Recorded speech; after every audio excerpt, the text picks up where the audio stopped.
Each of us lives out our lives with a little voice articulating thoughts inside of our heads, inside of our minds. And scientists have long imagined that we might one day find a way of gaining access to those voices. That is, to the voices residing inside heads that are not our own. Indeed, recent research has already shown that various non-invasive means, EKGs and fMRIs, when coupled with advances in artificial intelligence, they can and have made great strides in decoding the words and the sentences that a subject is silently thinking. In tonight's conversation, we will go further and consider how, by measuring blood flow in the brain as well as measuring the electric and magnetic fields that the brain produces as it cogitates, researchers are gaining insight into the images a subject is seeing in their mind's eye. Now, I should note that this line of research is not completely new. Rather, what's new and what's remarkable is the accuracy that can now be attained. In the early 2000s, researchers began using machine learning algorithms to analyze fMRI data, aiming to predict the type of images a person was seeing based solely on their brain activity patterns. And broadly speaking, those studies were successful. They were able to distinguish between various categories of images, such as faces versus buildings, and that is indeed a significant accomplishment. But now, a couple of decades later, researchers using advances in artificial intelligence as well as more powerful brain probes, they can now achieve far more refined results. Results, as we will see in the first part of this conversation, that are almost eerily accurate. In the second part of tonight's conversation, we will jump off from these advances to begin grappling with critical ethical considerations that this progress raises. I mean, in a world where the privacy of our innermost reflections could potentially be laid bare, how do we define the boundaries of personal space? We will examine the fine and fraught line between innovation and intrusion, seeking to illuminate a future where the essence of human thought intersects with the advances of machines, a complex network of possibilities that focuses us on the profound questions of autonomy, of privacy, and of the ethical stewardship of our inner worlds. And for this conversation, to discuss the remarkable strides that have been made, we have Jean-Rémi King, who leads the Brain and AI team for Meta in Paris, working on the neural processes that decode both images and also natural language. And he's joining us from Marseille. Welcome, Jean-Rémi. How are you doing? Great. Thank you very much for having me. All right, so your work is focusing upon trying to get information about what happens inside an individual's head, and I guess you're using fMRI as the means of doing so. We're using fMRI and MEG, yeah. Oh, okay, both of them. And so your goal is to get that data and to turn that data into pictures, to gain an understanding of the imagery that a person's either thinking about or being presented with. So can you give us a sense of, in more detail, how you're going about doing that? And let's then take a look at some examples of what you've been able to achieve. Right. So in the team, we are focusing not only on image processing, but also on language and other modalities.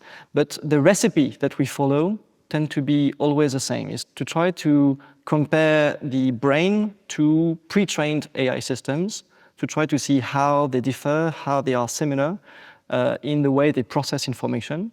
So in the case of images, the goal is to try to see whether when you see an image, the human brain represent that image in the same way than an AI system would represent that image.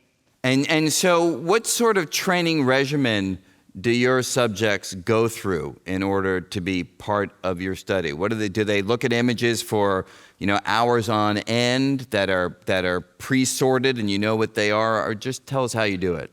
Right, so this really depends on the study we focus on, but in some studies we work with public data sets that are provided by academic labs. And in some of the studies, we team up with academic labs directly to collect our own data. Obviously, we don't have neuroimaging facilities at Meta.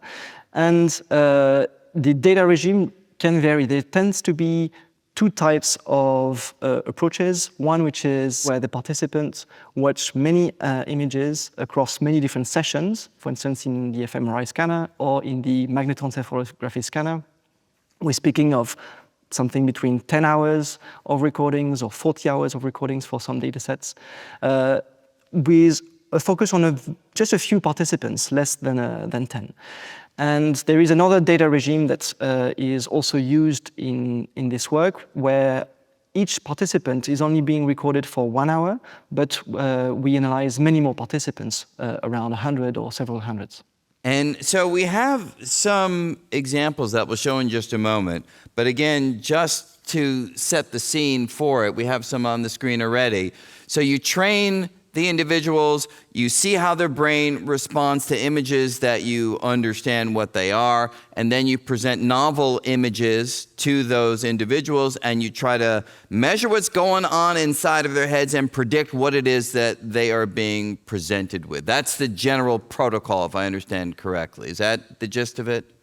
Absolutely. So this is for a decoding objective, when the goal is not to understand how the brain works, but just to try to see how well we can decode this image. In this case, this is a study that was led by two researchers in the lab, Johan Benchetrit and Hubert Banville.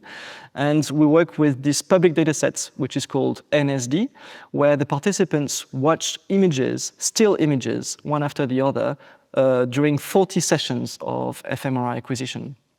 And so the goal is really to try to see whether we can deploy an AI pipeline that converts the fMRI activations into images that people see, not that people imagine, but that people see. And this works remarkably well in this case, not only because of the amount of data that was acquired for each participant, but also because this is a so-called 7T MRI. So it's a scanner which has a really high magnetic field and where the spatial resolution and the signal is of extreme great quality. And so what we have up on the screen here are two cats, left and right. Obviously, they're not absolutely identical, but they are remarkably similar. I mean, I see vertical stripes between the eyes of the cat on the left. I see similar vertical stripes on the right. I mean, obviously, they're both cats. Let's take that for given. So this is, I mean, to the unaided eye, to the non-expert, this looks pretty damn good. Is this a success, this particular example, and the ones that we'll see subsequently? Yes, we were actually really surprised to see how well this could be decoded. This result is following other studies that did similar things in 2023 and at the end of 2022 on the same data sets. And to be completely honest, even a few years ago, I thought this would not be possible because fMRI is extremely noisy. We all know about this. Also because we know not so much about how the brain functions, like how images are represented in the brain. We have a rough idea, but I didn't think it would be possible to go to these kind of levels of details. So to try to explain why this is possible, it's key here to understand that one of the key pieces is the generative AI systems. So we now have AI systems which can generate plausible images from a relatively small amount of conditioning or prompt. And in this case, if the algorithms manages to pick up some features in the fMRI activity, then it will sort of fill the blanks and create something which is plausible, even though it doesn't have all of the necessary information to reproduce the exact same image. So it was one way of saying it, because I think many of us have played with the generative AI systems, those that are focused on words, those that are focused on images as well.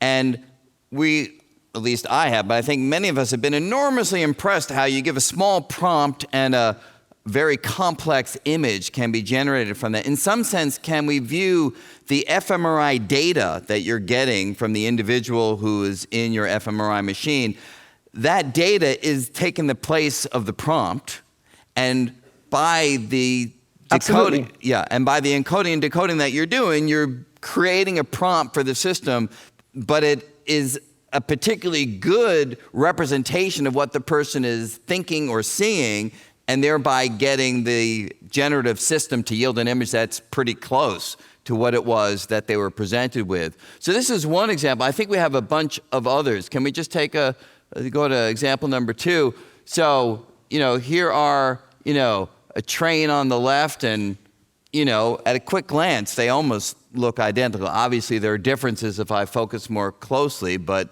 this is pretty good. How about the next, between the viewed and the predicted? Yeah, I don't think if you can hear it, but in the audience there are some muted gasps, but this is Brisbane. If it was New York, it would have been like, oh my God, that's incredible. So let's go on to the next one. Right, so we have some surfers. Can we go to the next one? Yeah, so, thank you, right? Starting to pick up a little bit here in the hall. It's wonderful to hear the excitement. So again, you have these two, oh, look at that. Oh, there he goes, beautiful. So in these systems, how do you measure success, right? Because again, we spoke with the language practitioners, and it's soft. It feels like to know exactly how to quantify success. But here, looking at it visually, it just feels like you're right on target. So how do you go about determining how well you're doing? This is actually a very hard question, and there is no proper and consensual measurement at the moment in the field, I would say, or measurement that provide consensus. There are several methods. One method is to try to focus on low-level features, to try to see whether systematically we get the right color, the right position of the objects. And then you can climb up the hierarchy and say, okay, if you were to segment this kind of images, do you end up with the right categories? Is it really a cat in the picture that has been generated, if there were indeed a cat in the true image that people saw? But for now, I think it still remains an open question on how to best verify the quality of these generated images. And this is not specific to neuroscience, in fact, or to this decoding question, but it's a general issue for generative AI in general. The way to measure whether a generated image or generated text remains a topic of research at the moment.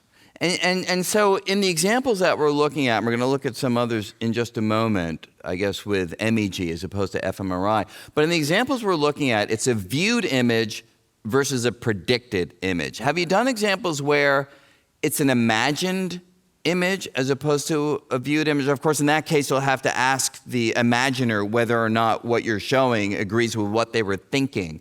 But does it work in that case? So we have not done this in our lab, but some other lab, in particular the lab of Kamitani in Japan, has tried to achieve this using the very same type of tools. And the results are significant and extremely useful from a scientific point of view. But in terms of performance, it's considerably lower. And in fact, the performances during these imagination conditions should be in fMRI, but in other neuroimaging modalities tend to be extremely low. This is something which is relatively well described in the field of neuroscience, independently of AI pipelines. When you try to imagine something, the brain responses are a lot weaker than when you see something directly. So that's a known phenomenon, which is here sort of refound in the case of the decoding of images in the work of Kamitani. Fascinating. So this is with fMRI. Now you've also done studies that are in the MEG space, magnetoencephalography. So could we just take a look? I mean, I think you can even maybe explain MEG a little bit to us. Why don't we hold off on that for a moment, if you would. Can we see the actual MEG magnetic fields? I think we have an image just to give a sense for the kinds of things that you're measuring. So I don't know if do you see what we're seeing here? Explain to us what we're looking at right here. Right, so this is the typical measurements that can be analyzed in the scanner called Magnetoencephalography, or MEG. It's a system where you have sensors that pick up the flux of magnetic fields, so the change of magnetic fields at each instant of time. And the idea or the concept is that in the brain, the neurons, when they exchange information, they create electric currents. When you have an electric current, you have an electric field and a magnetic field, which are generated. And with this kind of MEG sensors or magnetometers, you can measure these magnetic fields from the distance without having to, let's say, open up the skull in the case of neurosurgery. And so you can take this kind of snapshot of brain activity at a really fast rate, around 1,000 images per second. But like in EEG, the spatial resolution is to be defined, because you don't see directly inside the brain, you see only from around the brain. And then there is a whole pipeline, a signal processing pipeline to follow to try to infer where there is likely to be brain activity given those magnetic fields recorded from the distance. And so when you take this approach, as opposed to the fMRI approach, and then you apply it to try to decode and predict imagery that somebody has inside of their head, let's look at how those experiments turn out. So can you go back to those? So we have an image here on the left and then a predicted output on the right, but it's now scrolling through a whole variety of possibilities. Is that because you're taking these images, one per, thousandths of a second per each? Is that what we're sort of seeing on the right-hand side? Absolutely. So here, each participant, each healthy volunteers who were measured in the MEG scanner, watched a series of images. There were approximately one image every 1.5 seconds or so. Mm-hmm. And so at each moment of time, we can take a picture of MEG activity and try to see whether this MEG pattern, this brain activity pattern, can be translated by the AI system. And so the animation that you see here is this kind of a window of this decoding performance, of this decoding or generated images as a function of time from the onset of the image on the person's retina. And so what do you make of the sequence of images? Are they telling us in detail something about what's happening inside of our head, or is that just part of the algorithm as it's updating with more and more data? Is there actual neural insights that the sequence of images is providing? That's a great question. So it's true that when you try to do a decoding study where the goal is just to generate text or generate images, the scientific goal is not necessarily obvious, especially if we want to understand how the brain functions. At the end, we just have a system which works or does not work. And perhaps this can have applications, especially for the clinics, but the insight for the brain can be limited. In this case, indeed, there is a way towards a slightly better understanding of the processing stages that the brain undertake in order to create meaning from sensory input. The idea here is that when light hits the retina and this information is transmitted to the cortex achieve a very long series of computations which will transform these light patterns into edges, into textures, potentially into objects, and then into the relationships between objects to try to understand what the image is about, what this means. And this takes a whole hierarchy of neurons in the brain, which with magnetoencephalography can here potentially be traced and tracked at every moment of time to try to see what kind of representations are being generated at each moment in this process.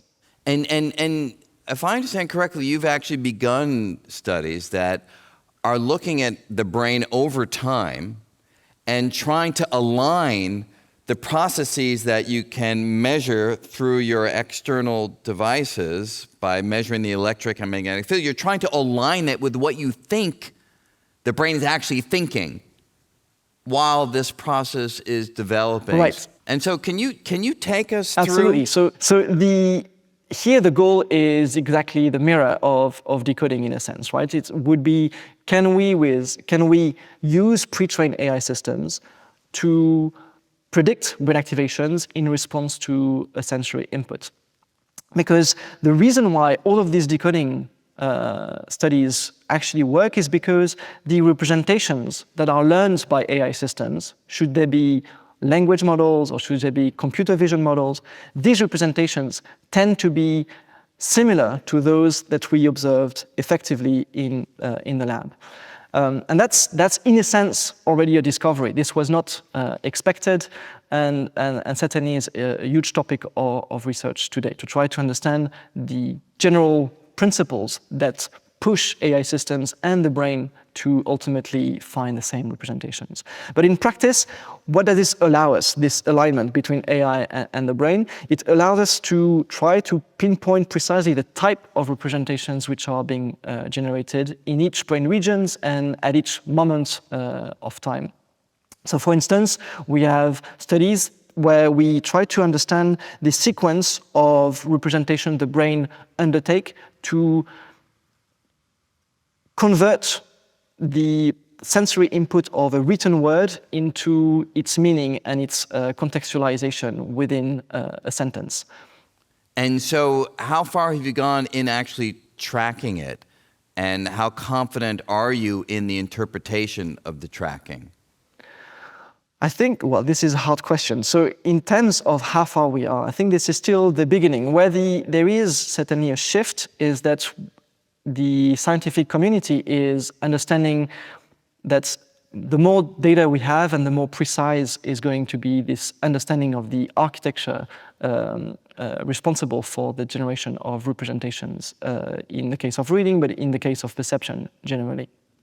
So precisely in this case, what we observe is that we can identify major stages like perceptual stages, lexical access stages, and contextualization stages when people read a text on the screen. Jean-Rémi, I think we have an example from you. Maybe you can even just take us through it and identify the stages that you're making reference to, the perception, the contextualization, and the lexical understanding. Can you take us through this right here so we can see how this develops inside a brain? Absolutely. So let's set the scene first. So the participants are contributing to a study. They come to the lab. They are explained to do a relatively simple task, which is to read a text where the words are flashed one after the other, like once, upon, a, time, and so forth. So they just read the text. And the goal of the study is to try to understand what are the representations the brain generates in response to those flashed words. Since this is an MEG scanner, one can analyze the brain responses to each of these individual words at the millisecond precision and try to evaluate whether each of these brain activations contain specific types of information. Is it information related to sensory input? Is it whether there is like a white background and some black edges on individual words? Is it something about the lexical representation? What is the meaning of the words at a given moment? And to what extent is this word compositional with the rest of the sentence? How does it get integrated with the rest of the sentence? And so in this animation that you have here, this is the result of this kind of question. So we try to see whether the brain activations in response to words correlate with the activations of different AI systems, which are also presented with the same words.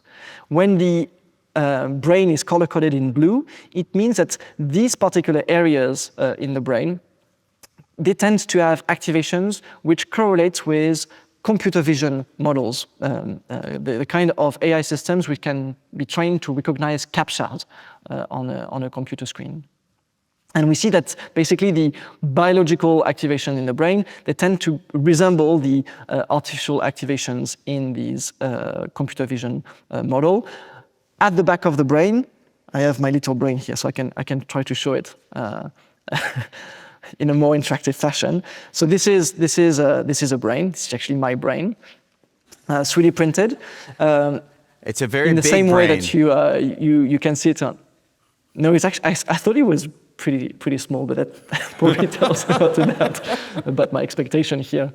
And so it's from this side, right? So the face is on this side, the eyes are over here, and when you see something, when an image is presented to your eyes, paradoxically, this information is projected at the back of the brain over here, where the visual cortex is. And so the blue regions that you see on the animations are typically the regions which are responsible for the visual processing of information. And so here it's color-coded in blue because apparently our analysis shows that these brain regions respond in the same way that a computer vision model responds to in response to a written word.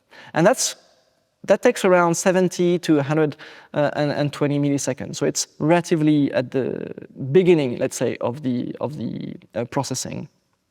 After that time period, the information will continue propagate to the hierarchical path in the brain. I'm getting confused because I have a mirror feedback, and so usually language is on the left side and I see the right side, so I'm completely interfered here, but hopefully we'll get through it. And so the activations, this sensory information, it starts to climb up the cortical hierarchy, which you should see, I think, in the second part of the animation, right? And so around now something like 200 milliseconds, we can see that we have parts of the brain which starts to be color-coded in green. And what this means in this particular analysis is that the areas now, these brain regions, they tend to be correlated with word embedding. These are AI systems which are trained to represent the semantics of words. And so by simply doing this correlation between brain activations and two types of AI systems, a computer vision system and a word embedding, we can see that we have a dissociation of the different types of representations in the brain, not only in space, but also as a function of time, as a function of the processing in the brain. Right? And this happens within half a second, within the first 400 milliseconds. And after this, what is quite remarkable is to see that these activations will actually they will dampen down, and you'll see that the color starts to change to a purple or to a red color, which at the beginning starts from the frontal part of the brain, and ultimately ignites the entire cortex. And this red color here indicates that at that moment, these brain regions tend to correlate with language models, the kind of model which are used for ChatGPT, for Llama 2, and for all of these modern AI systems, which not only represent words, but are trained to combine those words together in order to typically predict what would come next. And so here we have a three-stage result, in a sense, where we can see that when we read sentences, we can dissociate the part which is responsible for the perceptual processes, the part which is responsible for the lexical access at the individual word level, and the moment of time where this individual word will be integrated with the rest of the context. So, I mean, that's enormously impressive, and unfortunately, time is running short. I just have two other quick questions to follow up on that before we'll unfortunately have to conclude. But are you surprised at the resonance between these neural models? I mean, large language models are built on neural nets, but in the end of the day, when you look at them, there's no guarantee that there should be any correlation between the processing inside of that architecture and the processing inside of the brain. Are you surprised that there seem to be resonances between how these systems undertake? Absolutely.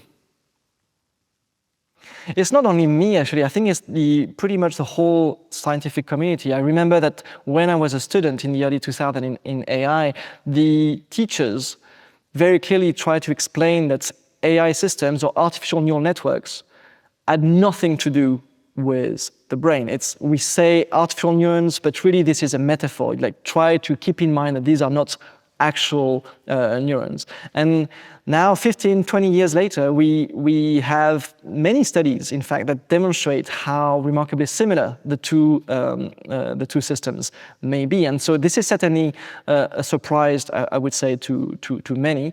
And this is, in a sense, extremely important because it suggests that there are universal principles that push an AI systems and a biological systems to learn to process information in the same way. And so I'm extremely excited by this because I think this is really the beginning of the maturation of neuroscience as a solid scientific disciplines where we'll have equations which suffice to explain the organization of information processing in the brain. Yeah, no, I mean, it's an amazing confluence and enormously exciting. Final question, just imagine carrying forth with your answer where it just ended, where do you see your work being in, say, 5 or 10 years? I mean, can you imagine a time when, right now using CAPS or measurements of electromagnetic fields, relatively cumbersome, fMRI very cumbersome. Will it be the case that someone can walk through a device and you can just record what's happening inside of their heads? So in terms of devices, I think we are heavily limited by physics in a sense. So MRI requires plunging an individual into a huge magnetic field. And we know from physics that the higher the magnetic field and the better the signal-to-noise ratio. So if you lower this, if you want to make this a wearable device, you will get extremely poor signals. For magnetoencephalography or EEG to some extent, it's the exact contrary. You want to make sure that there is no electric or magnetic fields which could contaminate the sensors. And so this requires individuals to be in a magnetically shielded room. And so the path towards something which anyone would wear a device, I don't know, in the street, I think is not set at all. In fact, if anything, I don't think there is a possibility there. However, from a scientific perspective, we do have scanners which become better and better in resolutions. We have also signal processing techniques and AI, not here as a theory, but really as a tool to denoise the data, which are constantly improving. And so I'm pretty excited about the future developments. In terms of the questions, however, I think we really at the beginning where at the moment, the main focus is on perception because this is what is easiest to decode, to try to analyze because we control what is being presented to the participants. But there are enormous things, enormous areas of unknowns which could be started to be tackled. For instance, the acquisition of language in children remains an extremely difficult topic to study, and the development in the techniques in the hardware and in the software could here be extremely useful to understand that the specificity of our species and to understand how kids get to learn language so efficiently. Yeah, so enormously exciting prospects. And again, the imagery that you showed us, decoding from measuring things from the exterior of a mind are truly mind-blowing. So thank you so much for joining us for this part of the conversation. Please join me in thanking Jean-Rémi King. Thank you, then.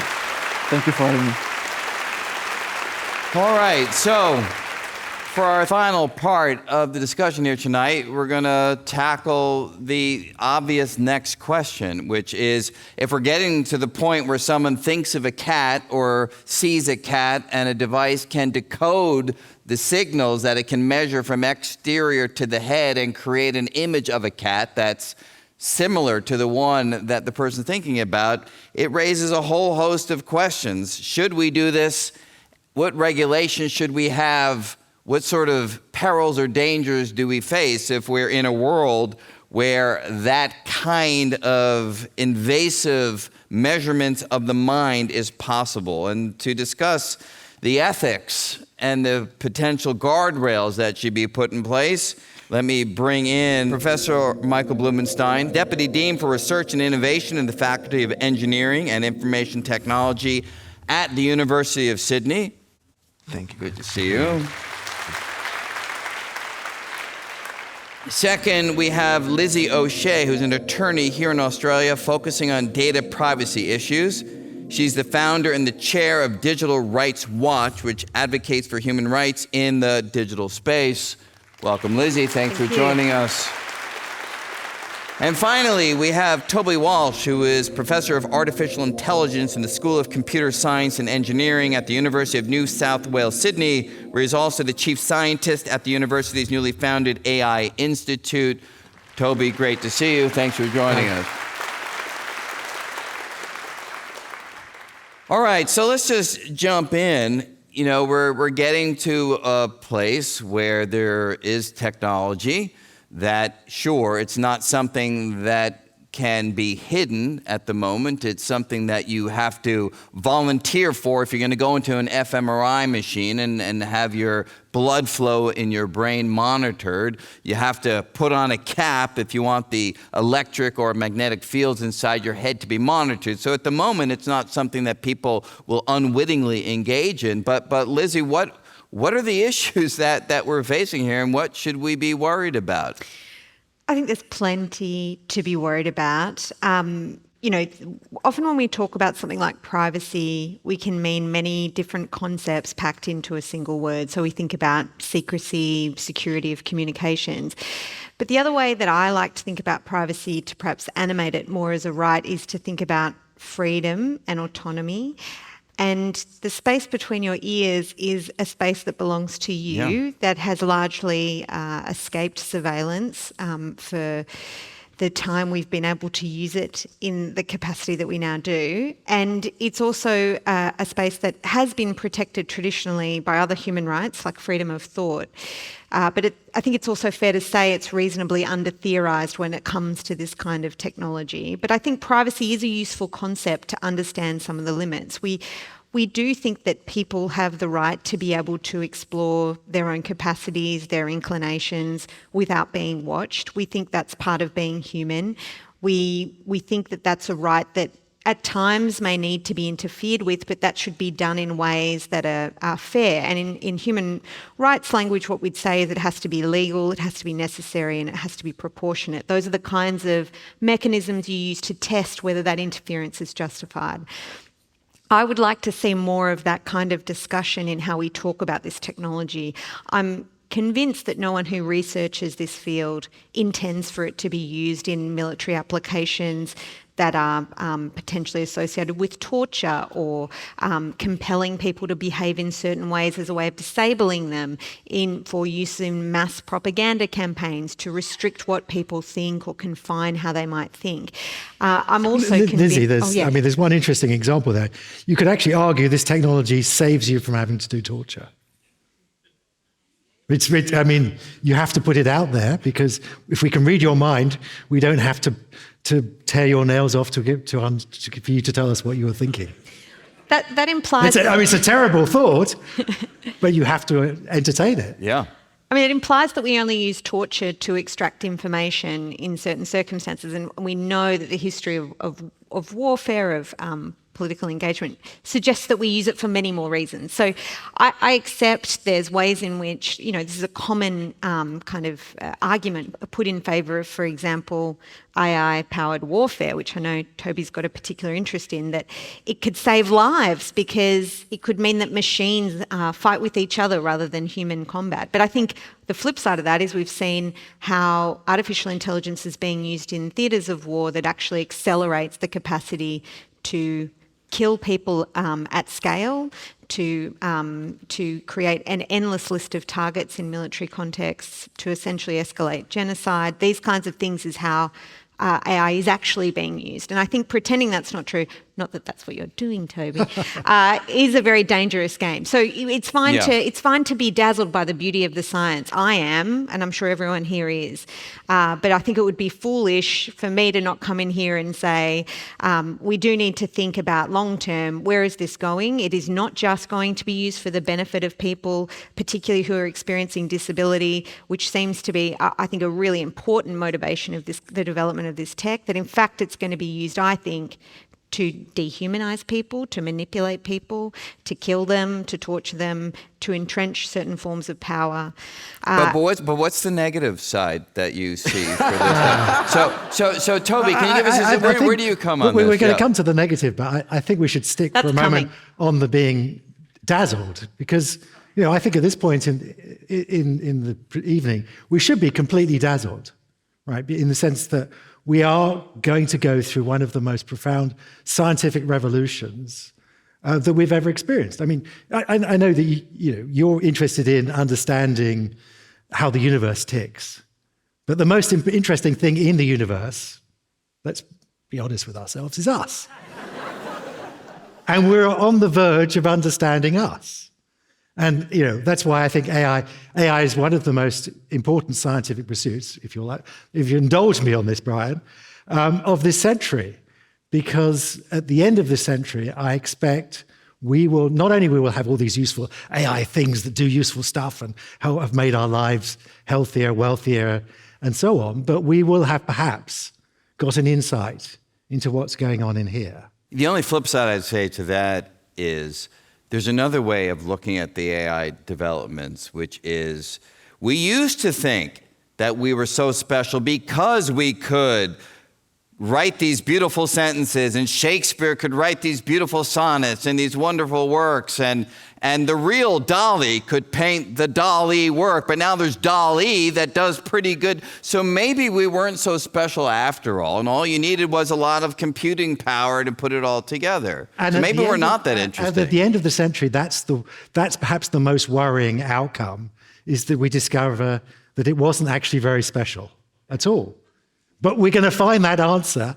I would love to know the answer. Sure, I'd love to still be alive at the end of the century to know what that answer is. And yes, the answer might be terribly disappointing.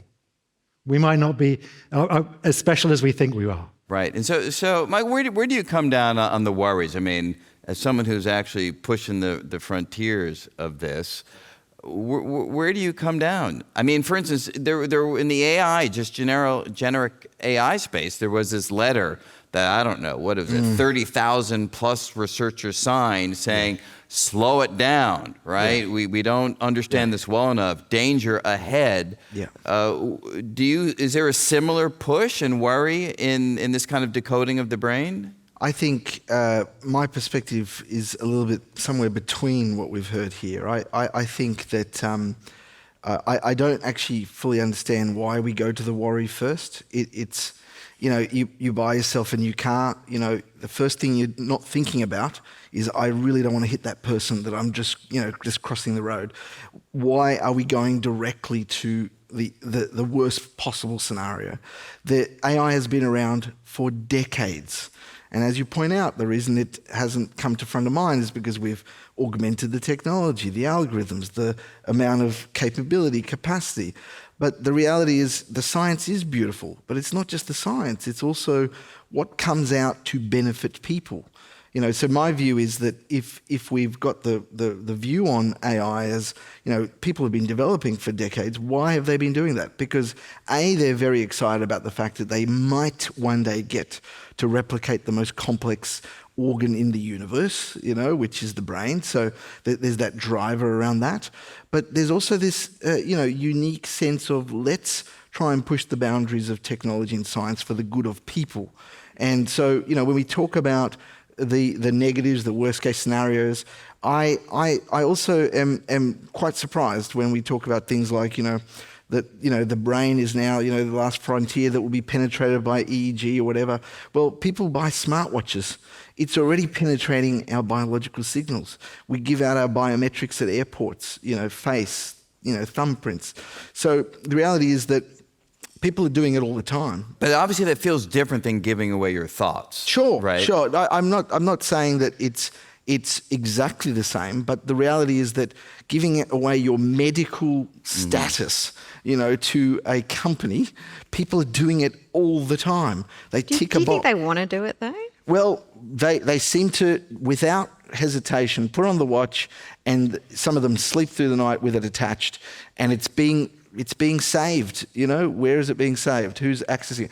Because they want to get the benefits out of it, right? So now we could all say that people are doing it because they just don't know any better. But really, we've been doing this sort of stuff for decades. Facebook, I'm signing up. I want to connect with my friends. Accept terms. Click. I haven't even read the terms. So well, that's because regulation doesn't give you a choice. Yeah, but the thing is, the person who clicked the button has a choice. Do they though? And That's and a You whole don't, theory you don't, that. because you have to deny yourself the service. You deny yourself the ability to be able to see whether you're sleeping well or whether you're accessing your friends on Facebook. Correct. That's because we haven't regulated so that you actually get a true choice. It's because people really want to do things with technology to better their lives.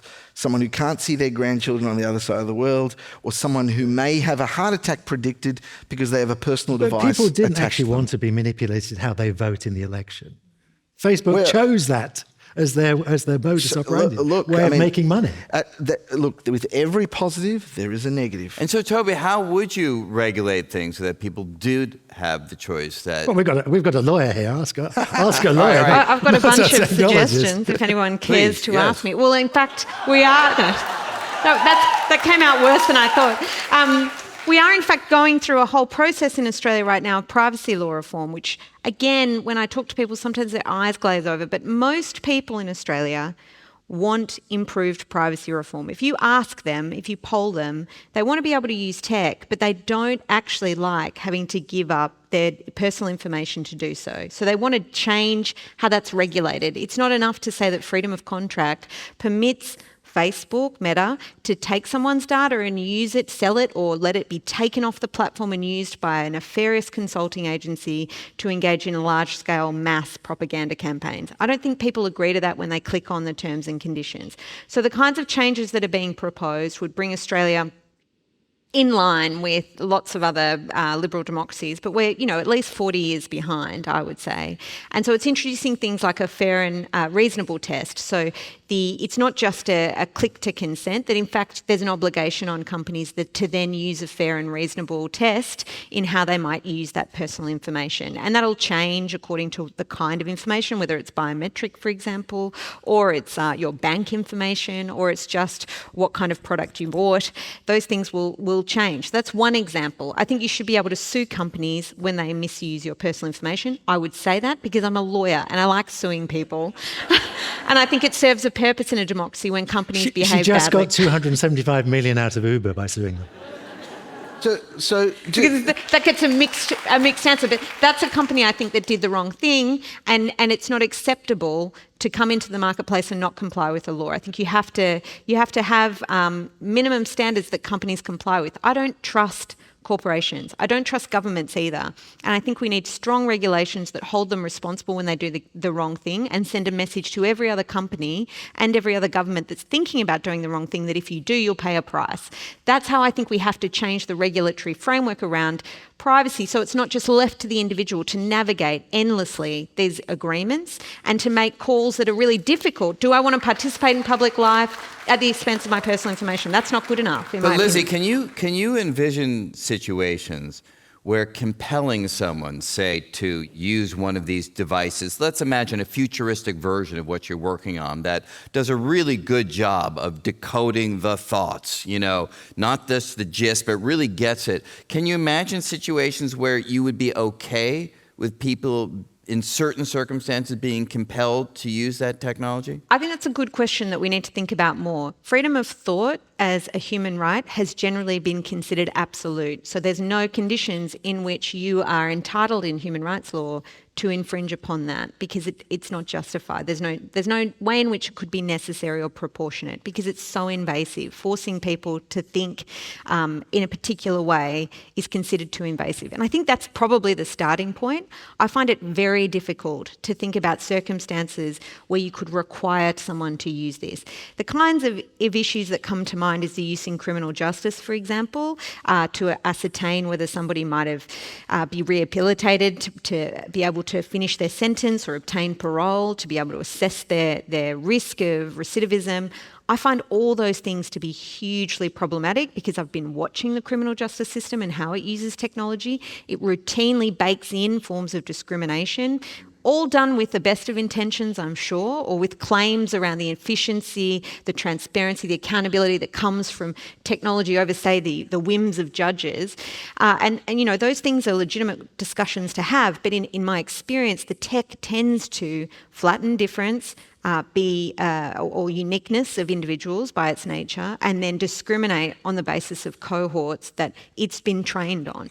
And that, I think, is something we can't escape. So are those kinds of incursions on people's freedom of thought, I suppose, is one way you might describe it, because if you stop thinking a certain way, you might be able to receive parole, for example.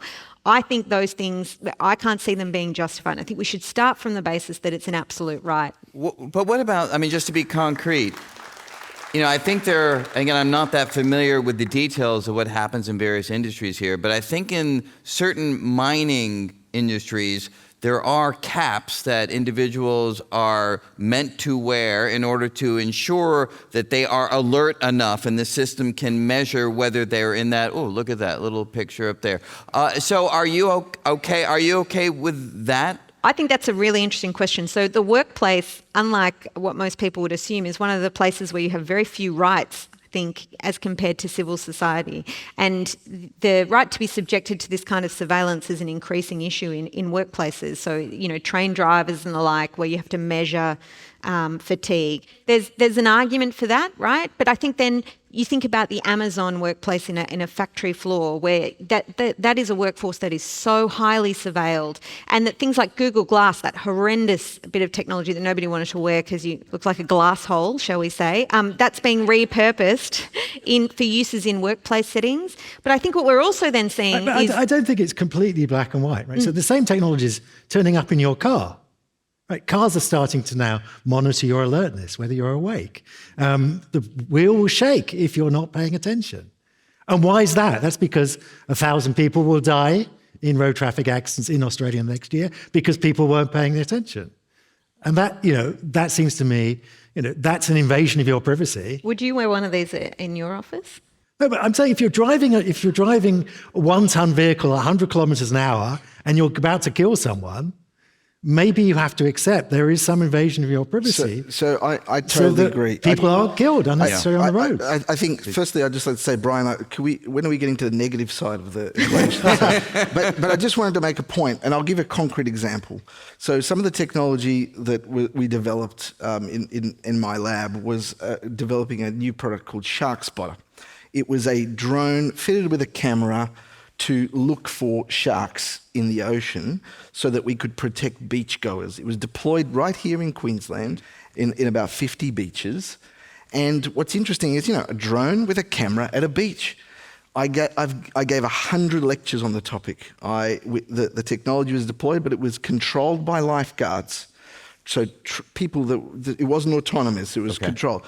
I got 0 questions about the ethics of this thing flying around, looking at the ocean, trying to detect. And the lifeguards focused on the sharks. Well, but what I'm saying is that, yes. 100%. But what I'm saying is, and this goes to Toby's point, and I think, about, the safety of people outweighing the concerns. And when you look at the medical applications of being able to understand someone who wants to speak but cannot, we're talking about all the possible, deadly things that can happen, but we're not talking about the real positives. And I think it's really important that when we talk about, a lot of conversation goes around responsible AI, but what about responsible regulation? We seem to be fixated on putting, red tape on everything, and AI is not something we can do that with. It's going to keep evolving.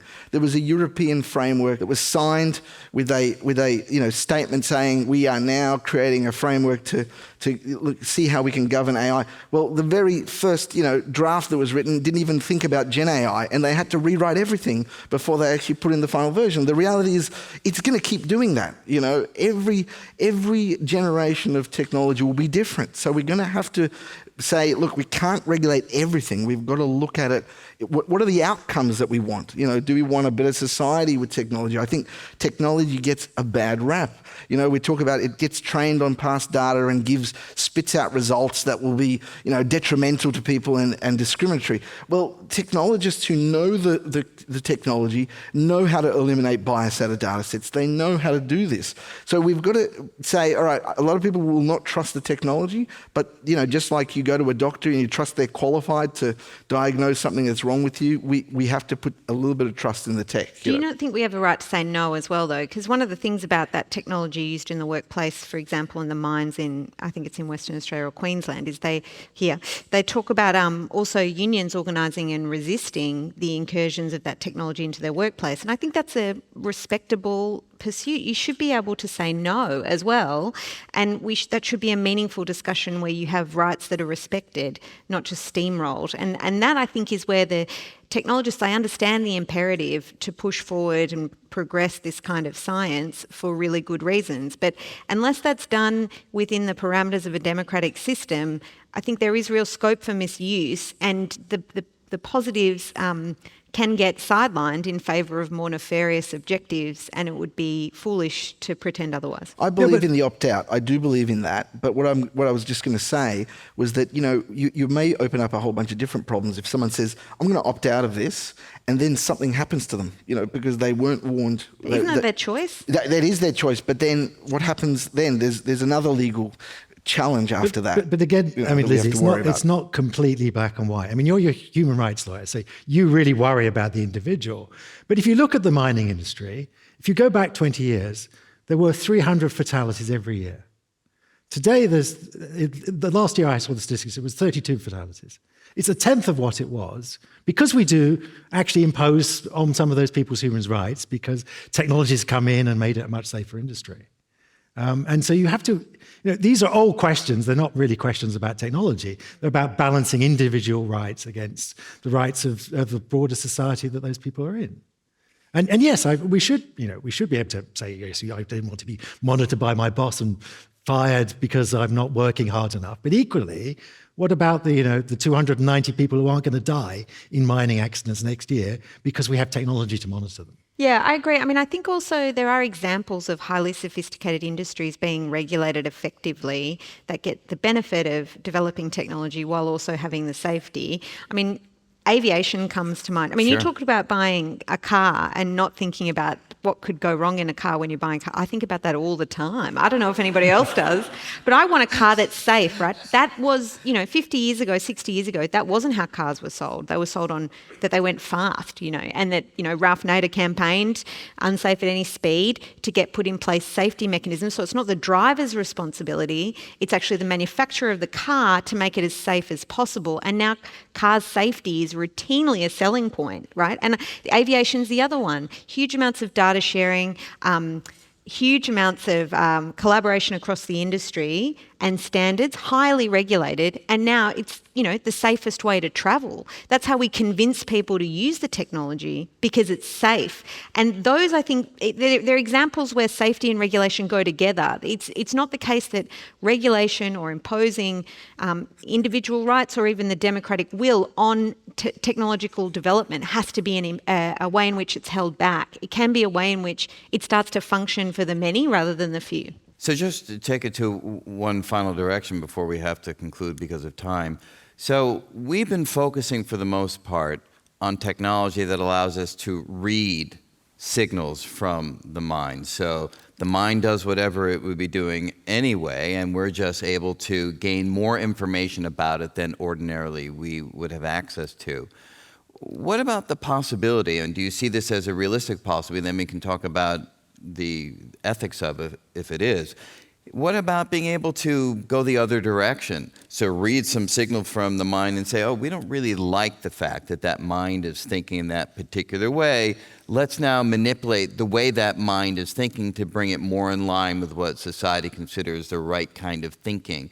Is that feedback mechanism something that you can imagine happening? Look, I will say I can imagine it happening, but I think everyone would agree with me on this one. That sounds like a nightmare, right? And so obviously it won't start as a nightmare. It will be starting as entertainment. That's how it will be sold. Meaning what? We can give you this experience, right? Hollywood's actually a good way to predict the future, right? And there's was it Total Recall was the movie where you Eternal Sunshine of the Spotless Mind. You can't afford the holiday, but you can have the memory of it implanted. Yes, that was different. Right? Or you can, you can experience it. You can go into this chamber, you can sit there and you can go on your Hawaii vacation. And, you will be thinking it, but you won't actually be experiencing it. But I think that's the issue here, is that that's a great example that entertainment and other industries may be the lens by which it starts. But one thing to consider is that when you've got what you're describing happening, where someone's being influenced or the mind's thoughts are changed, but they're not. I mean, that is now getting into that's at the edge of potentially losing our humanity, right? So I think no one ever starts the research or the commercial enterprise thinking of going in that direction, but there are bad actors in this conversation. And my view is that when you've got good actors and bad actors, just like we had, do you remember when we used to have virus scanners? We don't have virus scanners anymore, or at least the virus scanner sits there and we don't even know that it's doing its job, because the arms race was won by the good guys. Michael, we've got other things now. We've got phishing scams and everything else. I get it, but you haven't answered the question. Scientifically, it's possible, you think? Absolutely, it's possible. But I'm not saying it's possible right now. But you don't see any reason why. I don't see any reason. In 20 years, 50 years, whatever it takes. That's correct. We will be able to do that if we chose to do it. I mean, right now we do it chemically, right, with very blunt tools, yes. right? Yeah. I mean, we treat mental disorders, and people voluntarily take medicines in order to correct certain things that they find unpleasant in their lives. We can certainly imagine a therapeutic version of this where someone, like Jim Carrey, who saw that, wanted to erase a certain memory, we will potentially be able to do that. But that's very coarse, you see. When you start using the chemical element, there are side effects there. Of course.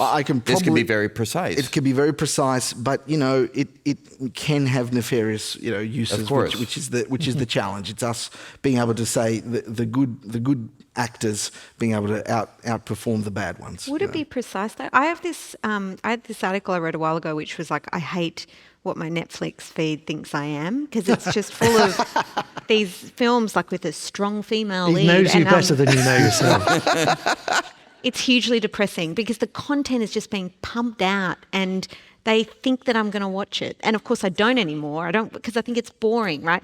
That's one of the things I think, is it going to be precise or is it going to be coarse? Like maybe if we've encoded ways in which we understand thoughts and we've used data that's come from a particular subset, that we've got a cultural disposition that's kind of flavoured the whole way in which we research this field, that we're not interested in the diversity of thought, but in fact reading and generalising at a high level so that we can then turn it back and use it on people, then I think there's a flattening of what makes people that and interesting. You talked about how maybe if AI and computers can generate beautiful imagery, beautiful music, interesting words, then what's the point of being human? I think it's the kind of opposite. I think what makes us interesting is that we aren't just being a creation of the data set that we're exposed to. We're actually much more surprising and interesting. And that's what I would like to see preserved in some of these discussions. Take the technology for what it is, which is a flattening of human experience, and carry that into how we use it. We don't expect it to be something superior to humanity. We actually respect the dignity of humans, the interesting spontaneity of how they think. And we want to make sure that's what's preserved and protected as we move into this next phase. Unfortunately, the success of the TikTok algorithm speaks against those beautiful words. I have a theory. My theory, it's a small theory, it's not even scientific. I just have an observational theory. That a lot of the concerns around AI, the flattening and the learning from past experience to derive seemingly biased outcomes. I think we're at a bit of a precipice. We're at a point where we see AI as really transformational right now, and the challenge I think we are facing is that we see a lot of what AI is doing in us, and we don't like it. We don't like what we see. But the challenge is the human mind can be hacked. Yeah, that's right. And we are getting increasingly sophisticated tools. It used to be blunt chemistry. Well, now we're going to supercharge it with artificial intelligence. And that's worrying because we're not our brains are not as strong as we think they are. So as we hack the brain, do you think that we're going to be able to translate what we learn to yield AI systems that have consciousness, that the self-awareness that we experience is itself not that special? It can be recreated in a mechanical device? Yeah, go ahead. I think that's one of the deepest, most important scientific questions we will answer this century.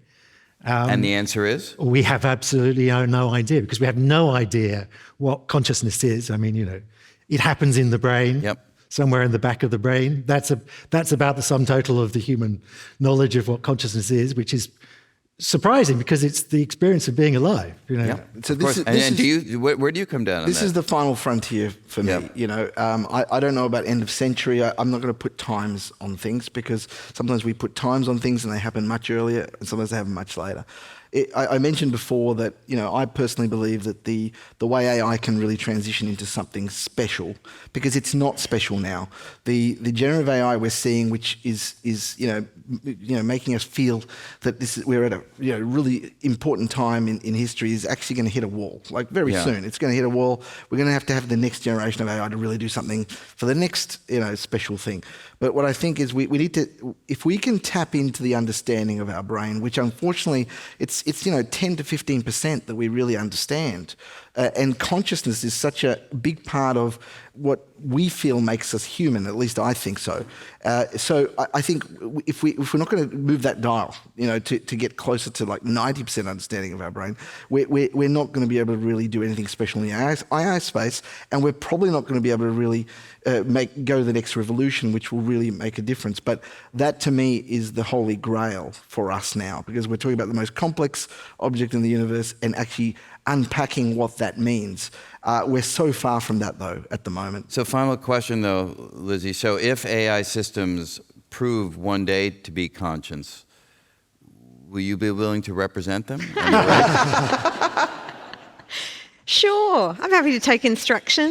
I don't like to see suffering, including of machines. And I think if we're encouraged to, there's also plenty of scientific literature, as in sci-fi literature about this, where if we're encouraged to treat machines as somehow just objects that we can discard or have no material reality, that can create its own problems. And I think there's some really interesting studies about how people talk to Alexa, for example, and why Alexa is coded as a woman as well, and then gets yelled at and commanded to do things without saying please and thank you. So I think there's something, how we engage with machines actually does, I think, give us an insight into how we exercise our humanity and how we might engage with each other. So I think yes, I would represent the machine, yes. Well, I will end this by simply saying that I don't speak to Alexa, but I do speak to Siri, and I'm very polite. But good. My wife, co-founder of the World Science Festival, not so polite. And on that note, thank you very much for joining us. Thanks so much, Brian. Great conversation.